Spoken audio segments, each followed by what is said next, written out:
¿Qué tal? ¿Cómo están? Vamos a empezar hoy con una serie sobre los mejores equipos argentinos de los años 70 e inicios de los 80.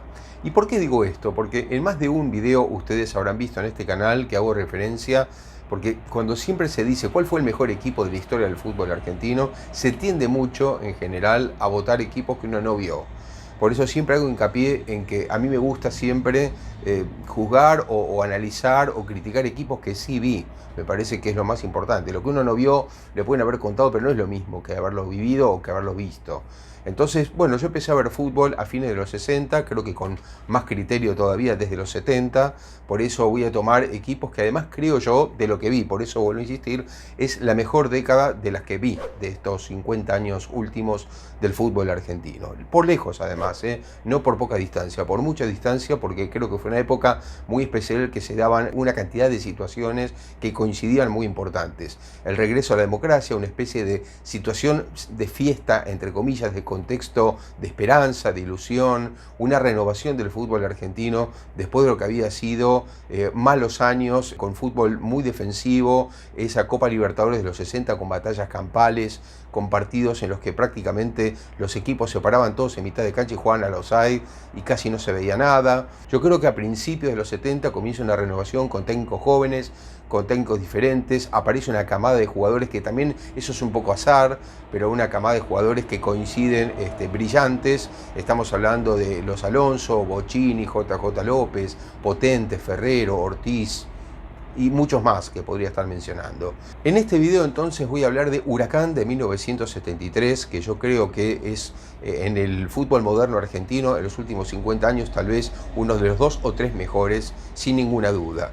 Y esto es no solamente por el espectáculo tremendo que brindó, sino también por la enorme distancia que sacó a sus rivales y por lo que significó el hecho de que Huracán, que no había conseguido ningún título profesional desde 1931 que comenzó a disputarse en el terreno profesional, sí tenía 4 títulos amateurs en la era amateur y sí tenía también unas 6 copas que había conseguido, pero le faltaba ese título profesional, ese título importante que lo consigue además en un torneo metropolitano que se jugaba todos contra todos, que me parece que eso le da también más importancia, ¿no? El hecho de jugar ida y vuelta contra todos los rivales. Estamos hablando, para aquellos que siguen el fútbol argentino actual, piensen en la enorme diferencia con la actualidad, ¿no? Es decir, estamos hablando de un torneo ahora de 26 equipos y estamos hablando de un metropolitano del 73 con 17 equipos. Es decir, cuánta calidad ya aparecía con esa distancia de equipos, ¿no? Esto de no juntar cantidad de equipos por juntar, por vender derechos de televisión,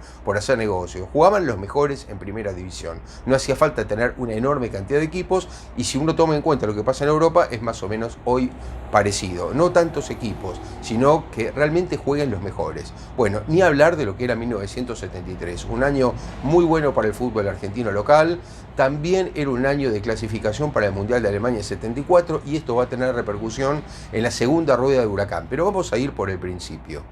El principio es que Huracán estaba en 1971 dirigido por Osvaldo Subeldía. Uno piensa en Subeldía y piensa en Estudiantes de La Plata, y piensa en sistemas no muy parecidos a lo que jugó Huracán toda la vida, que tenía un estilo de fútbol más atildado, siempre gustaban los hinchas de un fútbol lindo, vistoso. Bueno, Subeldía estaba a cargo de Huracán cuando en mayo del 71 se va de Huracán y entonces el presidente Luis Seijo decide viajar a Rosario con una arriesgada misión, que es la de contratar a un muchacho flaco, alto, con muy poca experiencia como técnico, que hablaba muy bien y que había sido un jugador de bastante éxito, como era César Luis Menotti, que inclusive había terminado jugando en el Santos de Pelé en el final de su carrera y en Estados Unidos, pero bueno, era destacado en Rosario Central, en Racing, en Boca, con una gran pegada, un tiro de media distancia, alguien que no le gustaba mucho correr y que después esto va a ser importante como técnico porque va a ser más hincapié en el juego que en lo físico. La cuestión es que va a buscar a un Menotti que, como les decía, la única experiencia que había tenido era que había sido ayudante de campo de su gran amigo el gitano Juárez, que en la época en que Juárez dirigía a Newell's Old Boys de Rosario. Entonces, bueno, con esa única experiencia, pero con un discurso preciosista, que por lo menos indicaba un cambio, una tendencia en el fútbol de Huracán, Seijo consigue entonces contratar a César Luis Menotti. Menotti se hace cargo de Huracán y ahí empieza un cambio espectacular. ¿Por qué? Porque Menotti de a poquito va enhebrando un equipo. Hay que decir también que Menotti se encuentra ya en Huracán con una base. Él tenía una base en Huracán de algunos jugadores muy importantes. Esto que le decía del azar, bueno, hay generaciones y generaciones. Huracán tenía en esa época 4 o 5 jugadores realmente muy importantes, como Miguel Brindisi, a mi entender, vuelvo a insistir, de lo que vi yo, el mejor 8 que vi. Sin ninguna duda, del fútbol argentino, Miguel Brindisi tenía un 10 de un gran talento, también como pocos aparecieron en el fútbol argentino, como Carlos Babington, que terminó jugando en el fútbol alemán, después volvió a la Argentina, y hasta fue presidente de Huracán años más tarde. Bueno, ya con Brindisi, Babington y un 9 como Roque Aballay, que ahora les quiero contar esto, lo importante que es un técnico que sabe. ¿Por qué digo esto? Porque Roque Aballay era un jugador de más experiencia que Babington, que Brindisi, un jugador de más años en primera, había estado en Newell's, había estado en Independiente, y tenía una fama de 9 chocador, de un 9 atolondrado. Es más, una vez se cayó hasta en un pozo perimetral, se cayó corriendo, ¿no? Y le había dado esa fama de chocador, de que terminaba contra el alambrado porque no levantaba la cabeza.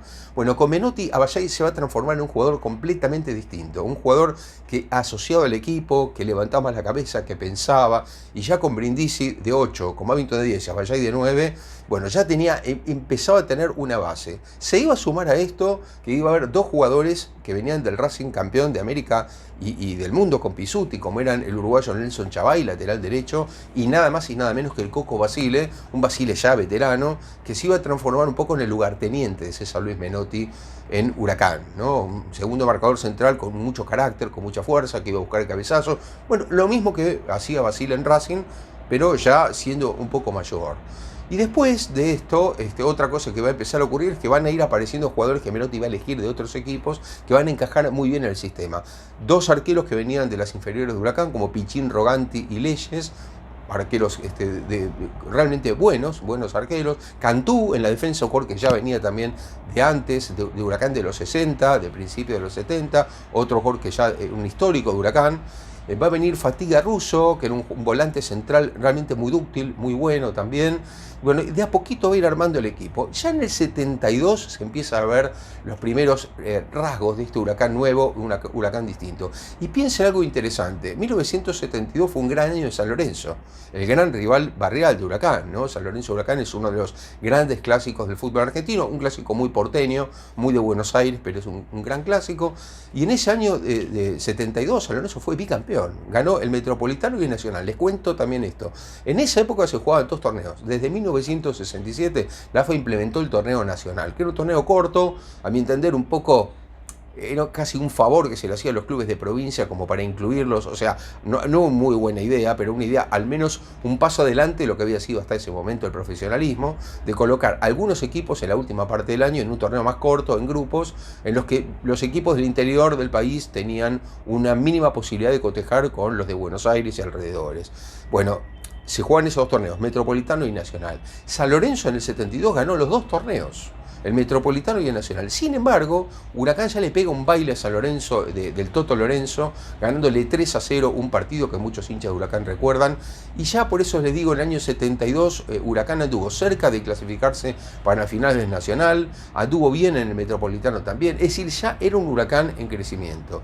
Pero lo que va a marcar el cambio total es el 73. ¿Por qué digo esto? Porque en 1973 a ese equipo que yo les contaba, que estaban Brindisi, Babington, Aballay, se les va a sumar un impresionante delantero como fue René Orlando Houseman, el santiagueño Houseman, que venía de un club chico como Defensores Belgrano, un club del ascenso argentino, y que, bueno, Menotti le pone el ojo y trae a Houseman como wing derecho. En esa época se decía wing, extremo derecho si quieren, el que juega por la punta derecha en el ataque. Bueno, Houseman tiene una habilidad impresionante, realmente se lo comparaba con Oreste Omar Corbata y jugadores de ese tenor, ¿no? Realmente imparable Houseman, un tipo muy especial, que tenía su carácter, su forma de vida distinta al resto, que no le gustaban mucho las concentraciones, bueno, era muy especial, pero lo supo llevar Menotti lo apadrinó de alguna manera a Houseman, y Houseman tuvo un año tan brillante, que no solamente Huracán salió campeón y él fue una de las figuras, sino que además eso lo proyectó a la selección argentina y Houseman terminó no solamente jugando el Mundial de Alemania en 74, sino que después fue campeón del mundo en 1978, cuando para mí ya no era de todas maneras el Houseman del 72, 73, o sea, el de Defensores o el de Huracán, ¿no? Pero ustedes piensan en una delantera con Houseman, Brindisi, Aballay, Babington, y se le sumó, por si faltaba poco, se le sumó Omar La Rosa, que era un jugador muy inteligente, era un volante delantero, es decir, él podía cumplir las dos funciones, y de hecho, ¿cómo será que La Rosa después fue campeón del mundo también en el 78, ¿no? Así que muchos recuerdan más que nada esta delantera, que muchos la mencionan como de 5 integrantes, se puede decir 4 y medio, porque La Rosa también podía cumplir las funciones de volante, de hecho a veces hacía esto también, una especie de ventilador de volante que ayudaba, pero siempre un tipo dúctil, inteligente, que podía cumplir la función de 10 también, cuando faltaba Babington, podía cumplir otras funciones, pero claro, era un equipo básicamente ofensivo que tenía no solamente a estos jugadores arriba, sino que los laterales pasaban al ataque. Les quiero contar que se van a sumar también 2 jugadores de Rosario Central, como eran Alberto Fanesi y Jorge Carrascosa. Jorge Carrascosa después fue capitán de la selección argentina y pocos meses antes del Mundial 78 dejó el equipo y bueno, nunca se supo bien por qué. Esto nosotros lo abordamos, lo abordo en otros videos que ustedes pueden ver, ¿no? Pero bueno, más allá de estas historias, les quería contar que Carrascosa era un jugador muy importante, había estado en Banfield también, bueno, como les decía, Rosario Central, y Alberto Fanesi era un defensor muy inteligente que alternaba en la posición con Daniel Buglione, y acá les quiero contar, Daniel Buglione tiene un apellido histórico en Huracán, porque era el hijo de Pascual Buglione, que había sido integrante de aquellos muy buenos equipos de Huracán entre 1936 y 1940, pero especialmente uno que se apodó La Aplanadora por cómo jugaba, ¿no? De hecho, les cuento que había una canción que yo me acuerdo de ir a la cancha de Huracán y escuchaba que cuando estaba por salir el equipo, que ya tenía mucho suceso porque venía, la campaña de Huracán fue brillante desde el primer día, ahora les voy a contar de eso, el equipo salía a la cancha y cuando ya alguien anunciaba desde la boca del túnel que el equipo estaba a punto de subir por las escaleras y entrar al campo de juego, la hinchada de Huracán cantaba una cancioncita que era van a llorar, ahora sale la aplanadora, ¿no? Y la aplanadora se refería más al 39, aquel equipo de los años 30, que integraba el papá de Daniel Buglione, que era Pascual Buglione. Así que bueno, este era el equipo de Huracán, era un equipo realmente fortísimo, que tenía casi 5 delanteros, Fatiga Russo en el medio como 5 prácticamente, eran lo que se hacía en la época, no solamente Huracán, muchos equipos, por eso le hablaba de esta primavera de los años 70, porque lo que se hacía era poner un solo 5, un solo volante central. Piensen en hoy, cuando yo les cuento esto, piensen en hoy, triple 5, hay equipos que juegan con triple 5, muchos juegan con doble 5, algunos con triple 5, en los 70 se juega con un 5 que marcaba y todos los demás atacaban, los 2 laterales iban al ataque también, y a veces hasta uno de los centrales, en este caso Basile, también iba al ataque, es decir, se atacaba con 6, 7, hasta 8 jugadores, muchas veces buscando el arco contrario.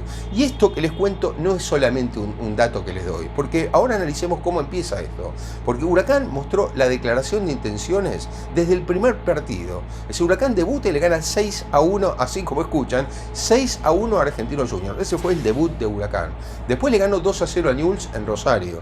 Después volvió y al tercer partido en el Tomás Ducó, que es el Palacio, que se llama así, que es el estadio Huracán, muy coqueto estadio en Parque de los Patricios, Huracán le gana 5-2 a Atlanta, y o sea que piensen que en los 3 primeros partidos Huracán había marcado, estamos hablando de 13 goles en 3 partidos, 13 goles en 3 partidos. El cuarto partido Huracán se lo gana 3-1 a Colón en Santa Fe. El quinto partido le gana 5-0 a Racing, pegándole un baile histórico. Y el sexto partido le gana 1-0 a Vélez. Ahora, les voy a dar un datito muy interesante. El primer punto que perdió Huracán, en aquella época el ganador se llevaba 2 puntos, el empate 1 y el que perdía por supuesto 0, ¿no? El primer partido que no ganó Huracán fue en la 7ª fecha, que empató como local 3-3 contra Estudiantes de La Plata. ¿Saben quién era el técnico de Estudiantes? Carlos Salvador Vilardo. O sea que Menotti chocó contra Vilardo en algo que va a ser ya mucho más adelante un enfrentamiento mucho más fuerte, ¿no? En aquel tiempo inclusive tenían cierto diálogo, no era como pasó después, ¿no? Así que no se lo catalogó como algo demasiado trascendente, más allá del hecho de que Huracán no ganara su primer partido. Pero ya era puntero del campeonato, y les cuento que Huracán fue puntero de principio a fin. Nunca dejó la punta. Huracán en ningún momento perdió el primer lugar. Siempre, desde la primera fecha hasta la última, fue primero, y ese es un gran mérito que pocos equipos pueden conseguir. Pero bueno, hay que tener en cuenta que Huracán le metió otros 5 goles a Ferro. Le metió otros 5 goles a Rosario Central en Arroyito, con una particularidad. Ustedes piensen, primero que todo, que Rosario Central fue campeón de Nacional 71 y fue campeón de Nacional de 73. Es decir, estamos hablando de que Huracán le metió 5-0 de visitante al equipo que salió campeón del torneo siguiente al que Huracán ganó. Es decir, Rosario Central, meses más tarde, salió campeón por segunda vez en 3 años. A ese equipo Huracán le metió 5 goles. Les quería contar esto porque en ese partido ocurrió algo muy poco común y hoy impensable en el fútbol argentino. Y es que cuando terminó el partido, que Huracán le ganó 5-0 a Rosario Central, se paró todo el estadio de Central a aplaudir a Huracán. Es decir, piensen ustedes lo que jugaba. Yo les pido que se pueden encontrar en YouTube imágenes, traten de ver lo que haya. Lamentablemente el fútbol argentino, como toda la Argentina, no solo el fútbol, no tiene archivo importante visual. Es decir, todo eso se perdió, y es increíble porque toda la campaña de Huracán fue prácticamente hecha por Canal 7 estatal argentino, que transmitía un partido por fin de semana y muchas veces transmitía al puntero. O sea que todo ese año siguió Huracán, y me acuerdo bien de muchos partidos de Huracán transmitidos por Canal 7. Es decir que yo vi, les cuento en lo personal, algunos pocos partidos en la cancha, que me quedaba cerca, realmente era fácil para mí de acceso, y por otro lado vi muchos por televisión. O sea que ese Huracán lo tengo visto mucho y lo recuerdo muy bien. Bueno, lamentablemente las imágenes que hay no son muchas, pero algunas hay, o sea que traten de buscarlas porque vale muchísimo la pena.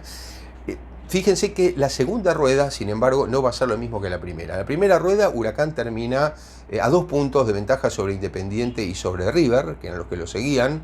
Un River desesperado por salir campeón desde el 57, que River no ganaba un título, y en esos años tenía muy buenos planteles, pero no conseguía ganar. Sí, excelentes jugadores. Independiente ni hablar, era el campeón de América y lo fue por 4 años consecutivos, y llegó a una quinta semifinal incluso. O sea, equipos fuertísimos que lo seguían. Y Huracán va a perder el invicto justamente de este torneo. Lo que le va a pasar es que, yo les conté, la séptima fecha es la primera que Huracán no gana, que empata 3-3 con Estudiantes. Queda libre en la octava porque, ¿se acuerdan que yo les conté que eran 17 equipos? O sea que siempre, cada fecha había un equipo que quedaba libre. Huracán empata en la séptima fecha contra Estudiantes 3-3, después queda libre en la octava y pierde el invicto en la novena fecha, perdiendo contra River el partido, que fue un partido también bastante raro.